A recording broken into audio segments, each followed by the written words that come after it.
Hey guys, what's up? I'm Greg. I hope you guys are ready to unpack and get into some good conversations today. And I'm Jess, and this is our podcast, Baggage Claim. Thank you for joining us. Welcome to Baggage Claim, everyone. Thank you again so much for tuning in. If this is your first time catching us and listening to us, thank you so much for joining in. For those of you who have been with us since we started on this long adventure of 4 months. Welcome back to the table. Yeah, thank you guys. So wherever you're at, whatever you're doing, just kind of take a deep breath. Just relax. Pull yourself up to the table, metaphorically, with us. And I need to take a deep breath and relax too. And have some conversation. Grab your favorite drink, whatever that may be, your drink of choice, and just kind of relax and chill and enjoy some fun conversation today. This is new for us today. It's something it is. Since we started, we have not experienced yet, and we're not really sure how we feel about it yet. Yeah, but I don't feel like I like it. Producer Michael is always here. Yes. And this week he has been a little busy, to say the least, Yep. and he has not been able to join us. So we have hit record on all the things all by ourselves. Yeah. But then FaceTime producer Michael to make sure we're doing it right. And literally just got off the phone with him, and I was like, I don't like this. So last week's episode, when we talked about we don't know what we're doing, that's technically sometimes also. Yeah, literally today. We're trying to figure it out as we go. But that's okay. We're so brave and strong, and we're going to try this. So that's what I say to my niece, who's 5. You are so brave and strong. You can do it. So we're having fun. We hit a milestone. Was that this past week? Did we share that last week? No, we haven't shared it. We have not shared it yet. We hit a milestone for us, I think, and it could be kind of silly. You guys out in the podcast world could be like, bless your heart. It's a very Southern thing to say, but you would say that we are now in 109 different cities, 4 different countries. And 4 countries in the world want to hear what we're talking about. And we busted the 1,000 mark, so we have over 1,000 downloads and listens all over the United States and those 4 other countries. It's nuts. So it's kind of fun. Thank you guys. Like, if you haven't followed us on socials yet, we're on all of those: Facebook, Instagram, TikTok. We're on YouTube. So make sure to go find us, follow us to get all the latest stuff that's coming up and happening. We're trying to get better with all of our stuff. We both have jobs. We both have families. We're both trying to live out the things we're talking about. Yeah, we only have one. We have one family. So we're trying to do all this and push this as we go. And just this past week, it was my birthday, and my mama was over for dinner, and she was like, Jess, tell me about this podcasting, because I had not really had a lot of conversation with my mom. And I said, it's not because I haven't wanted to share. I was like, I just didn't think this many people would want to hear what we're talking about. Yeah. And so that was kind of like it's been very eye-opening. Yeah, but thank you guys. Yeah. Like, this is just us trying to be real and real life conversations, things we struggle with, things we're trying to figure out as we walk through this journey. But thank you for joining us on this journey with us, and I hope you enjoy it today. Yeah. So we're jumping into a phrase that I use all the time. Michael, our producer, he rails me on this a lot, always saying, because I use this phrase with him. Michael and I used to work together a lot, and we would have a lot of one-on-ones like once a week. And I probably use this phrase hundreds of times with him, but the phrase is, help me understand. You've used that phrase millions of times with me. Yeah, and sometimes I use it and I don't even realize I'm using it. So we're that one statement help me understand is help me understand. So we're going to try to unpack that. Think of it this way. I'm kind of a handyman, so I like to think of it this way. I have like several I have a bunch of toolboxes and I have a lot of tools scattered all over the place. And so if you ask me what my 2 most important tools are, I could walk in there and show you right away these are the 2 things that I have to have in order to do anything. Well, in marriage, I believe that there are tools that we add to our toolbox, metaphorically, in how we are successful at marriage and relationships, even outside the home, not just marriage, but even relationships in general. Yeah, how we communicate, how we operate outside of our household. So what we wanted to do today is provide you with a tool that I feel like is a very, very essential tool for a healthy, good, growing relationship. Yes. Because no matter where you're at in your relationship or what season you're in, you've never been there yet and you haven't mastered it. So for you to walk into something or a conversation about whatever's going on or how you're feeling in the moment, it's okay to not know how to handle it. Yeah. But if I'm having big feelings about something or you're having big feelings, I want to understand that. Or I should want to understand that. We'll put it that way. Right. We heard this great line from a pastor this past Sunday, and it's Chestnut Mountain Church and Brian Hall made the statement. I was like, whoa. Yeah. He's like, if you think you've got it all figured out, then you just need to sit down. That was huge. And I was like, whoa. And man, that's. We haven't talked to Brian about that, but I sure would like to go back and talk to him about it. Like, he probably had no idea how big that phrase really was. For us, anyway. Yeah. It's just like, man, that's very, very impactful for us to be like, yeah, that's a huge statement, because so many times, even in social media, everybody's like, you have to look perfect. Social media gives the highlights. Yes. Everything's great. Everything's good. We have all these things together, but behind the scenes, it's like, no, it's not. No, like it's that really at all. not. And so we're portraying, we want to just say, hey, look, we don't have it figured out, but we're trying. And if you want to join us, awesome. So yeah, cool. Help me understand is when I talk about that tool, that one tool is just a tool in this idea of communication. This is just one tool. This is not. But it takes communication a step further. Yes, it's like communication is here, and this is like a layer underneath. Yeah. So this is kind of a subtitle of communication. I think it's just essential for relationship building. Yeah. So you tell me, when I say that phrase, what do you think about, or what comes to your mind? Like the phrase of help me understand? Yeah, the good, bad, or the ugly. It can be. Well, in the beginning of our relationship, before I figured out some things that helps me communicate better, because I still learn. I'm still learning how to communicate better.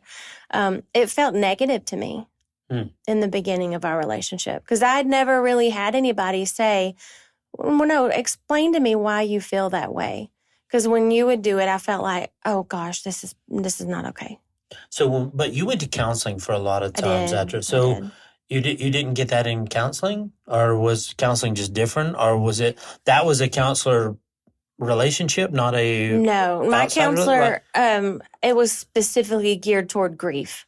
Okay, and how to walk one foot in front of the other through grief too. And he was a Christian counselor, and he still does counsel people now. But it was very much it's okay to feel how you're feeling, but let's figure out how to keep moving forward. Okay. It was not well, let's unpack how you're feeling. Why do you feel this? I mean, it's kind of obvious, I felt like, at that point of what I had experienced, losing my spouse. Well, the trauma was pretty obvious. Yeah. So I didn't really have to unpack why I was feeling what I was feeling. It was just to help me move forward and not get stuck. So I've never actually had, other than you, someone help me to be like, it's okay to feel like that. So let's talk about why you feel that way and what brought you to where you're at, so that we can understand one another. I've never had that. And for me, it developed over, and I'm still learning communication, because I'm still not great at it, and still trying to be better and better every time we have conversations or have conversations outside our house with other people. For me, it was through consulting and facilitation, small group facilitation, those kind of things, where I was just really focused on asking questions and trying to figure out what people were thinking, where they were at, how they were moving there, what was going on in Which their is head. a very positive thing, because you, as the person asking those questions, it was purely of curiosity, and I want to know how you got there. But for someone like me, who had never had anything like that before, it felt like, almost like I'm in trouble. Like what I said was wrong, just because I never had that. And that leads us into, I think, because we were talking about this at our favorite little hangout spot called Mellow. Mellow Mushroom around the corner in Gainesville, Georgia. We spent a lot of time there. But anyway, the first thing I thought of was like, hey, you got to have, there's two things that, for me, when I think of that phrase, like when I use that phrase, if I unpack that in my own thoughts, there's two things that are always present in that. It's curiosity. Yeah. You have to be curious to understand why people think and act and do the things they do. Like, there has to be some curiosity there, and there has to be empathy. Yeah. But I feel like you can't have empathy until you have curiosity. I feel like. Okay. What do you mean? If I'm not curious of how you're feeling, that means I don't want to be able to empathize with you. Okay. How about that? Yeah. Because when we were planning this, you and I came up with this sort of loose definition of what empathy means to us. Yeah. I'm looking at my handy dandy notebook if you're watching us on YouTube or not, but I have my little notebook here. If you're listening, if you're watching, you see it. Yeah, well, that's true. I said it backwards. Yeah, I'm sorry. did. I still get so nervous when we're doing this. I can't help it. Empathy, we said, is a respect for how the other person is feeling, even if we don't understand. Yeah. I think for me, I use the idea of your trauma of losing TJ. Mm-hmm. And so for me, like I've literally sat and asked you questions like, tell me who he was. Mm-hmm. Tell me what did he like to do? What did he not like? And some people may look at that and go, I'm not having that conversation. I don't want to. For me, I wanted to understand him as a person. Yes, because you shared 12 years of your life with that person. That's where I was going with that, because I shared a big piece of my life and had kids and a life exactly what you did before me as well. Right. But because of the way your first marriage, how it ended, is different than mine. Right. We needed to each understand that. Yeah. Yeah. And so I think that for me, the idea was, I don't know what it's like to lose a spouse in a traumatic situation like that. You don't know what it feels like to be a 31-year-old widow with little kids. No, so, I have been. I mean, I was in my 30s and I had 2 kids and I was single, but I didn't. It was different. It was a different trauma. Oh, 100%. It was a trauma equally, but yeah. It was just And so for me, I want, like, it's not like, oh, I just want to have empathy for, I'm curious as to, like, I'm still curious too about your like the way you live your life, going through what you've went through, experiencing what you experienced, and then still being able to see life the way you do with such joy, with such excitement. Even going to the Braves game yesterday, so excited, so much fun. I mean, and it was just like, sometimes we lose sight, but you've been through those things. So it's just really, I'm curious about that. So I'm always asking questions, digging into that. Well, even like, and some people may not view it the same way I do. And I may get choked up just because I'm going to talk about Lucy, our granddaughter. But looking at her, and even though she looks exactly like her mother most of the time, just looking at her and be like, that's TJ's granddaughter. Like, that's wild. And it's not my heart's going to fall apart and I'm going to go into a puddle and cry, but it's just like, wow. The amazement factor. And I don't know if that's unusual or not, but. What do you mean? I don't know. I feel like, not necessarily but I know some people who have struggled in a similar journey to mine, that didn't look at it like or still don't look at it like I do. Yes, I mourned and felt that grief and that heaviness for such a long time. But I also know, because of actual conversations that TJ and I had, because of his own life experience, he was like, if something happens to me, please don't just stop. Don't freeze. I want you to be happy. I want you to continue. And so I knew that he would encourage me to do that. So moving forward this many years later, I mean, this year he will have been dead for 25 years. Wow. Or excuse me, 15 years. Yeah. I just added an extra decade there. 15 years. Gotcha. But I have a hard time saying this about myself, but I feel proud of myself for not going straight to that sadness of, oh, he's not here. Well, no, I know, but I also know he's in heaven. But I also know that's like, wow, that amazement of the way I view what God has done in my life. I don't know. It's just like you said, it's just all in the way I look at things. And I had to make a really conscious effort to be able to do that. Right. It's not natural. Most people are not just generally happy people. Like they just see life with fun and zeal. And if you guys ever get a chance to spend time with Jess, You will. You'll see that everybody loves her because her energy is so. I don't think everybody loves me, but 99% of the people. And of course, there's probably 99% of the people. You just have amazing energy. Thank you. This is very attractive to people. And so, but I agree. The curiosity part is that helps lead toward the empathy. Right. But if you're not curious how other people think and you don't really care about empathy, then you're just gonna be angry a lot in life. You're gonna have a hard time communicating with everybody. And a selfish disposition. Yeah. And that's not okay. No, it's hard to live life that way and have fun with it. So it's like in your marriage, communication is one of those things that it just, if you ever say, "Oh, we got this mastered," then as Brian Hall would say, then you should sit back down. Yeah, just sit down and listen. Yeah. Not to say we have this figured out. We're on this journey with you, and you and I together as a couple, we have a very unique perspective on things, just because of our past and how we came together. But even if it's in your core family, as the world might call it, if it's your first marriage and you're raising kids and doing all the things, you still have to be able to reach that part of, okay, I can see you feel frustrated today. So help me understand what's going on. Yeah, what happened? Yeah. Where we go sideways? Yeah. And most of the time it's probably not you. Yeah. It's probably not. It's probably outside circumstances or something else that's going on in that situation. So it's a really, this whole help me understand thing is a curious, but yet I like to use the word discovery. Yes. I like discovery. I think that's a fun phrase to get into. It is. And so like when we're planning these podcast episodes that we record, we have some planning conversations, and we started getting into talking about how, okay, what's the difference between hearing versus listening? Yes. And so I literally Googled.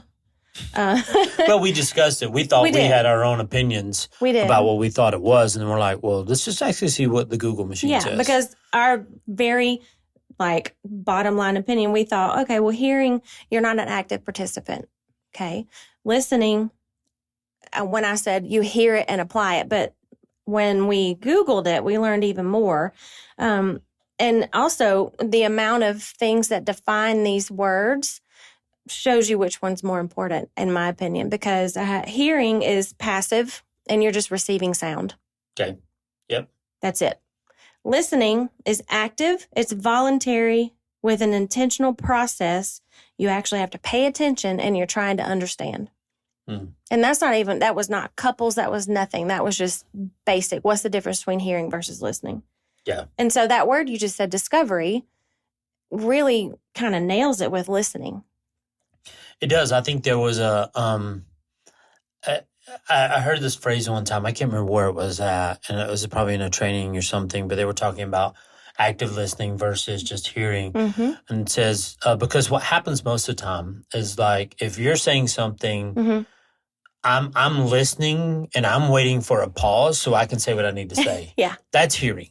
Yeah. Like if I'm listening to you and I catch yourself in the middle and then I'm going, did you want to say something? And be like, I did, but I forgot what it was because I was so interested in what you're saying. Yeah. So sometimes when we're communicating with someone, we're almost to the point where we go, just shut up so I can say what I need to say. Yeah. Like, just let me say what I need to say. It's not about you. It's about me. I need to say what I need to say.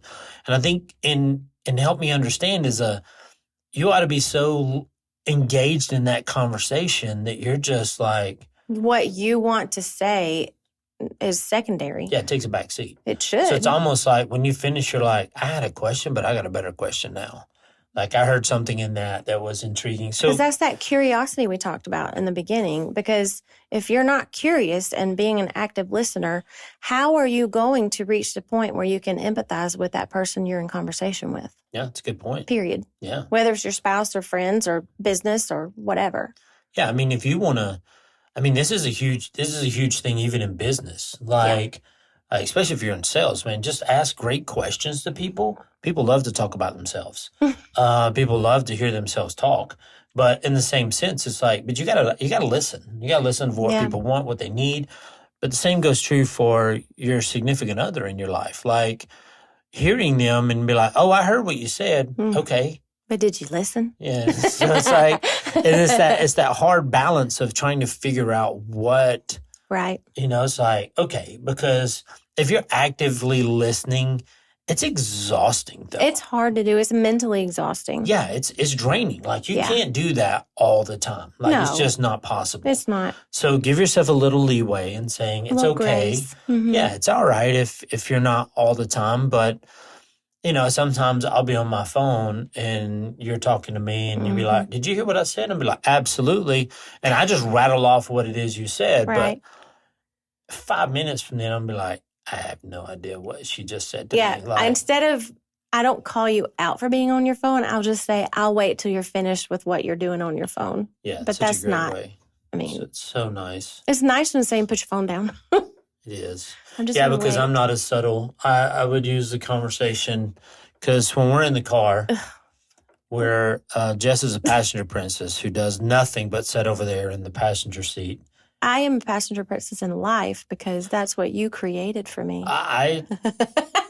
And sometimes it's on her phone and she just, it's natural. The algorithm has her. Like, it knows your number. Like, you'll pick up, you literally yesterday picked up your phone. It's embarrassing. To look at something, and I look over there and you're scrolling on Instagram. And I was like, that's and so then you put your phone back down and you're like, wait a minute, I didn't even look at what I was supposed to. I didn't look at the thing that I was supposed to go there for. That's how captivating that is. That was so embarrassing. And so it's almost like we're riding in the car and Jess is over there scrolling. I was like, you're having a conversation with your phone is so fun. You're acting like that's current. Well, yesterday was current, but yeah, it's pretty current. But a few years ago, you did bring that up to me about how so fun it is to ride in the car with me because I'm over there on my phone. But and I have to still make a conscious choice to put my phone down so I can be an active listener. When we're in the car. I mean, because most of us, it's that whole idea of engagement. Yeah. Like, you're not going to have any kind of conversation if your face is in a phone. No. If you're engaged in that. And I'm sorry. I know that may sound old-fashioned to me, but I'm just telling you, like, you're going to miss a lot of life because you're looking down. Because you're on your phone. So, I mean, bless our own kids' heart, all of them. When it's rare that we have everybody together, but when a few of them are with us and we love to sit in our garage because it's not really, if we live in an older home, it's more like a carport. So it's open. It's more like a bigger covered patio, basically. And we use it that way. Yeah, ceiling fans and stuff out there. And we can be sitting out there and it'll be you and I talking and the other adults that are our children will be on their phones. Mm-hmm. And it's not because they're being ugly. It's just the environment, the world they were raised in. But you had to make that conscious effort. But we have to say out loud, hey, can y'all put your phones down and like talk to us? That'd be fun. But I mean, that's for everyone. It is. And so it's, again, we go back to this, again, help me understand is a sub-level of communication. It is. Say, there's got to be some curiosity. There's got to be some things. But you have to be active listening. Like the curiosity, if you're not curious, again, I agree with you. There's no empathy. No. You're not actively listening because you're like, I don't really care what they have to say. Yeah, you just want to be right. Yeah. So if you choose to start using this help me understand phrase, it should not be saved for only when you're in what we like to say for an intense fellowship. Yeah, this is not the idea for this is not that. It's not a weapon. Yeah, it's not, there's not a winner or a loser. Yeah. Like this is not something you use to go in and say, I'm going to prove my point and I'm going to say, help me understand why your answer is so wrong and so stupid because mine's right. Your spouse is not your opponent. Right. So this is, like I said, this is not a weapon to keep in your back pocket to use against your spouse. This is for you to use with each other and not just intense fellowship moments. No, this is just everyday run-of-the-mill conversation of, hey, here's some, like, just whatever it may be. Like, Jess may come home and is frustrated, and I was like, ooh, Okay, help me understand what happened today. Why are you aiming that at me? Yeah, what's going on? Let's unpack that. And I could just be like, it was a rough day with my littles in first grade. Yeah, and so then my next question is, okay, tell me about it. Let me hear it. And let me help you fix it or help you feel better. There's sometimes there's not fixing, but no. And for guys, I'll tell you this. This is a hard place for us because when you use the phrase, help me understand, this is not about trying to find a solution to her problems. Yeah, I just sometimes need you to just listen to me. This is about trying to understand her thoughts and her feelings. And she may not understand her thoughts and her feelings either. So it can be a bit of a rabbit chase sometimes. And you just sometimes the rabbit just disappears and you're like, okay, let's move on. Okay, great. We're good now. Yeah. So it's like, it's not a fixed situation. It's not don't go into this thinking I'm just trying to get to the fixing part. And I just want to be right and I'm going to win this.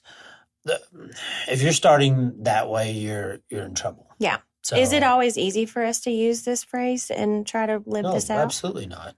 Because you get frustrated still. Yeah, I do get frustrated.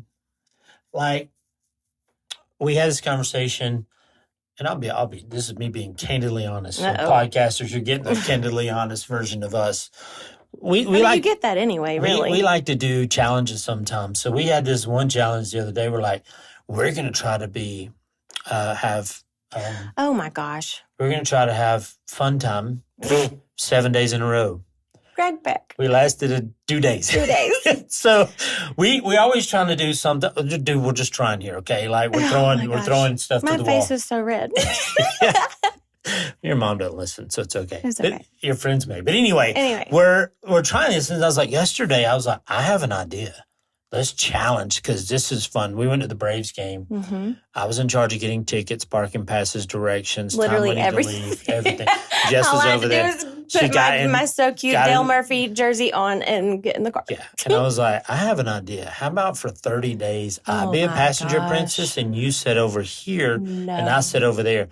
We didn't even entertain that thought. No. Like you didn't even give it an egg. I mean, it was just like, nope, we're not doing it. And I was like, why not? Like that? Why not? And so it is. Well, our son Thomas and his wife Miranda were with us, and Thomas was like, "Dad, you'll never make it. You don't like to ride with me in the car." And I never in 13 years, and I know it may be frustrating, but also you think it's cute too. But I've never had to make like the big plans because you enjoy my ridiculousness of excitement. Sometimes, yeah. But. Yeah, I like to see a glimmer of, hey, I'm here. Of rest. Yeah, I'm in this. But I think my more frustration on the communication part is, you're not I would probably what you would call in the person, I'm a driver. So I like to, hey, there's nothing's happening here. Let's push things down the field. Yeah. My kids always tell me, they always write me and go, you never sit still and you're never just kind of chilled, relaxed. Which is an issue. I'm not saying that's what you should be. Until we go on a trip and then you check out. Yeah. So it's hard for me. But when there's a conversation we need to have, I know we need to have it. You know we need to have it. I'm not going to start it. No, you just sit there. Yeah, and it's sometimes so frustrating going, just say it. Just say it. I just want you to start it. And then it may be 2 minutes, but it sounds like 2 days. It feels like 2 days. Right. And I'm just like, she's never going to do this. I'm going to have to. And so then I just break. And that's a frustration for us. But it's something that I have to work on to be it's just your personality. I do too. But I mean, my struggle is I read into your body language and your tone of voice when we're having a conversation about something. Like, I literally watch everything you do. And I'm like, oh gosh, his tone of voice got really flat, really frustrated. Oh, he's so mad at me. But you're not. Yeah, sometimes you read into those. I know. I'm not very good at hiding my frustration, though. Which is why I look so, like, that's like a laser focus for me. I'm like, oh gosh, he's, So there you go, guys. There's I'm a horrible body language and tone, apparently. So those are things that I do. And I do realize that sometimes I need to work. Because what you do, like, not only what you say, it's how you always say it. It's not what you say, it's how you say it. Yeah. So, and we all I feel have like to that's work right at it. next door to the golden rule. What is that? The treat others how you want to be treated. also, too, it's not what you say, it's how you say it. That's true. I mean, it really is. And like for instance, like if you're reading body language and tone, if we're having a conversation and your phone is turned face up on the table, I don't feel like I really have your attention.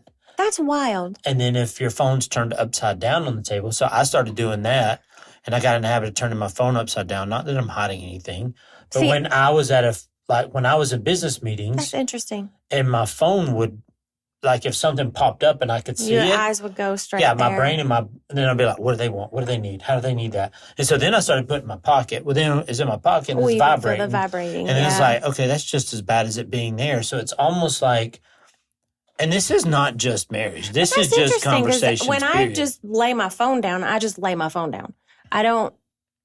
Yeah, but I can see what you're saying, though. But we naturally, like for me, like when you called me about playing games on my phone, because naturally when my butt would hit the couch, you would go straight to your my games. phone would open up, play some stupid game, and I didn't even realize you were Candy Crush champion of the world at one point. I'm pretty sure. Way deep into that, and it just, when you brought it to my attention, I was like, man, that's right.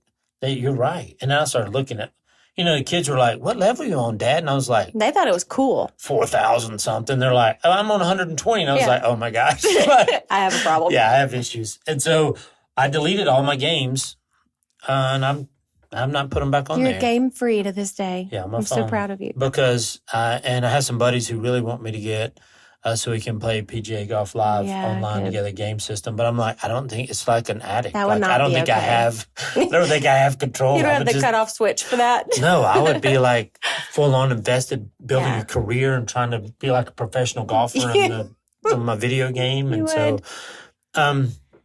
but all that to say, like, body language. We struggle too. We have our own things we still work on. The body language thing is like, put your phone away. Like, put it away, cut it off if you have to, whatever it is. Yeah. That's why we said no phones at the kitchen table, so we could actually have engaging conversations. So if you're at work and don't leave your phone laying on the table. Don't leave it up. Just, like, at least just put it away. I remember this is a guy I really liked. And I've been trying to have a meeting with this guy for months, and finally he gave me the time, and we sat down and we just started talking. We're 5 minutes in, I'm sharing, and he pulls his phone out and just starts typing on it. And I was like, while you're talking to him? Yeah, I was talking to the guy, and he's like, yeah, okay, I got, and he takes his phone, lays it down, and then he picks it up again, and I just got up and I was like, hey man, it's great talking to you, I'll talk to you later. And he looked all stunned. I was like, I can tell you have a lot going on, and so, yikes. Talk to you later. And so I just left. Now, some people, this is really harsh, but for me, it was like, this guy doesn't, if I sit here for another hour and share, he's not going to hear a thing I have to say. Yeah. And he doesn't want to hear what I have to say, so I'm not going to be here. That's wild. And that's probably a little extreme. Don't do that with your significant other. But at the same time, I got to go because you're not listening. You're not listening to me. Bye. Deuces. Yeah. But it's almost like you have to, you got to set some boundaries, set some parameters for when you are communicating, when you are talking. What does that look like? It's not always easy. Don't have the TV on. No.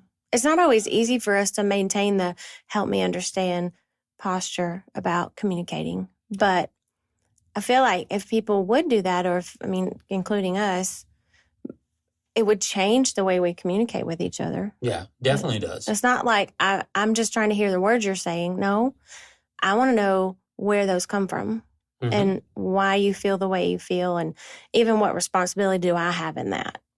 Right. Yeah. It's the curious factor. You got to be curious. It is.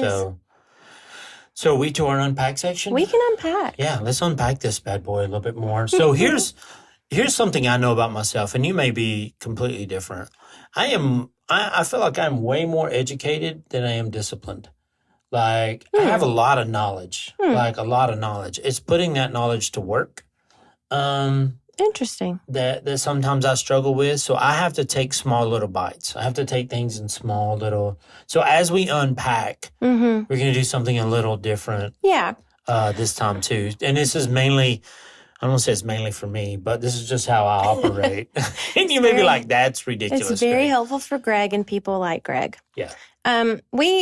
while we were kind of researching and talking, after we talked through it, we made a little list of things that we felt like would be helpful for our listeners. Right. So we're like, hey, unpack. We're going to give you 5 things. Yeah. And see if one of these 5 kind of resonates. Well, it ended up you. being 6, but that's okay. Okay, so 6 out of these 6 things. Just be 5. So if one of these things resonates with you, now we had a list of 20. We did. But we're the kind of people, if you go to a restaurant and there's 20 pages on the menu, I'm just going to be like, can I have chicken fingers and fries? Yeah, we get paralyzed and be like, so we're trying to go to the bare necessities and go, okay, let's find something here and work on it. Yeah. So we got 6. So here's the things that we talked about. And you can, as I read, if you want to interject and kind of talk about what we talked about, or I can just go through all of them. We'll just see what happens. Yeah, just go. Okay, here we go. The first one, and these are not in any particular order. It's just kind of like these are the finalists of the pageant, you know. Number 1 was listen without judgment. Yep. Number 2, listen to learn. And those might go together. They do a little bit. I think the whole idea when we talked about the phrase "help me understand" is about the curiosity part. Is about learning how they think and feel in that situation, ever who that may be. Yeah, because if you're not listening to learn and you're not listening without judgment, you're already thinking, like you said a little while ago. You're thinking in your head of how can I respond to this to defend myself or deflect or whatever. Yeah, you're already trying to figure out how to make your argument to make them feel the way that you feel and think the way that you think. So, yeah. So that's not the point. No. Pay attention to body language and environment. Yeah, and that's back to the phone and how you say it and what you say it, like loud, not inflection. So just make sure, it's all back to maybe how my tone sounds when I'm talking about something, and if I change my tone, you may not dial into that, but I do. So if that's something that your partner has brought up to you, you should be mindful of it. You don't need to change who you are, obviously, but just be mindful of that. I think sometimes you, because you like to say, you're dramatic. Yeah, like you're being dramatic, and I like to say, no, I'm just passionate. You are very dramatic, and anybody that knows Greg personally will agree with me. And there's only one person that said the word passionate, and that's when you stuck to it. Yeah, you're right. Preston said it. I don't think Preston listens, but he's the one that used the word passionate, and it's all his fault. Dramatic. Well, that's regardless. Yeah. And sometimes you will be like, hey, you're a little passionate about this, yeah, aren't you're you? a little worked up. And so, I'm like, okay, maybe I didn't hear myself or catch myself. So next on the list was acknowledge your partner's feelings. Okay. Which is feels like the whole point. But it's sometimes in counseling, if you've ever been to counseling, it's like, what I hear you saying is... and this is how it makes me feel. Yeah. Yes. So it's almost like, those phrases aren't terrible phrases. No, they're not. But it's almost like, I want to acknowledge where you're at, because what you're saying is sometimes maybe not what I'm hearing. Yeah. If I'm listening and I'm like, okay, so you seem frustrated. No, I'm not frustrated. Okay. Are you mad? No, I'm not mad. Okay, so what feeling is it? Yeah, what are you? So it's almost like helping kind of identify. Yeah, and sometimes I mean, I know you and I have had that literal conversation where you were at, and I'm like, I don't know what feeling I'm feeling, but here's how I got there. Yeah. And that's helpful. But but if you're not acknowledging your partner's feelings, that means you're not listening without judgment. And that also means that you're not trying to have empathy towards your partner. Yeah, it's true. I mean, all of it. Yeah. Next is don't interrupt, to try to control your emotions. Yep. And that goes to the whole idea, because if you're interrupting, you're not really listening. No, it's like, just shut your mouth and let me say what I need to say. When you interrupt, it's not being ugly. It's, if I don't say these words, I'm going to forget what I'm trying to say. Well, and that's sometimes hard. They're usually not communication. We're just talking about something stupid or something dumb. And I'm just like, ooh. And because I did that one day, and you gave me that look like, don't say what you're about to say. Well, we had because you were talking. No, and so I didn't. Yeah. And then you finished, you go, what do you want to say? And I was like, actually, I forgot. I don't know. Well, we had company the other day, too, and you were trying to jump in because you had all these exciting thoughts in your brain, but that person was trying to share, and I finally said, babe, let him finish his story. And you're like, oh, okay. Like, it hadn't even dawned on you because you were so excited with your thoughts. Yeah. And then I added this at the end is be patient. Yeah. You have to be patient. Yeah, because for each couple to kind of when we think about discovery, think about a treasure map. Mm-hmm. Like when you're looking for something, you're looking for truth, you're looking for your feelings, you're looking for truth, you're looking for these things in these conversations. Sometimes it takes a while to get there. Yeah. And you just have to be patient. But here's the thing, if you allow people to discover those things for themselves, it is so much more powerful Mm-hmm. than if I tell you. Mm-hmm. Like if you discover for yourself going, man, I'm not, my body language, my tone is not great. I'm going to be more out to change that next time versus you having a conversation. You go, you're really bad at body language. And I'll be like, oh, well, you're just angry. Well, you're just mad. I don't care. It's like, Yeah. And so it's the discovery part of that. And that has to do with anything, just with learning and the curiosity part of it. Yeah. So there has to be that element of that in there. Yeah. Because I feel like through the things that we talked about recording now, as well as when we were talking about beforehand, the big goal is to help me understand is to gain empathy for one another. Yeah. Because like I said earlier, empathy is not just I'm trying to make you feel what I feel. I just want you to understand how I got there. And sometimes road is very curvy and very long. It can be. Yeah. And that's not it's not a bad thing. Yeah. You just have to be willing to go on it and be patient. So here's one of those out of those 6 may have been like, okay, yeah, I hear you. That's kind of that. I would star that. We're going to post this list on our socials. So if you're not following us, make sure you do so you can catch this.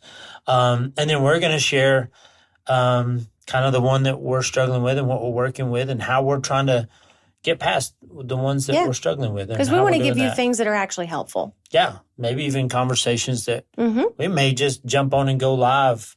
And be gosh. We're having a discussion right now. And here what it is. So just take it to the next level of realness. But thank you guys for joining us today. Yeah.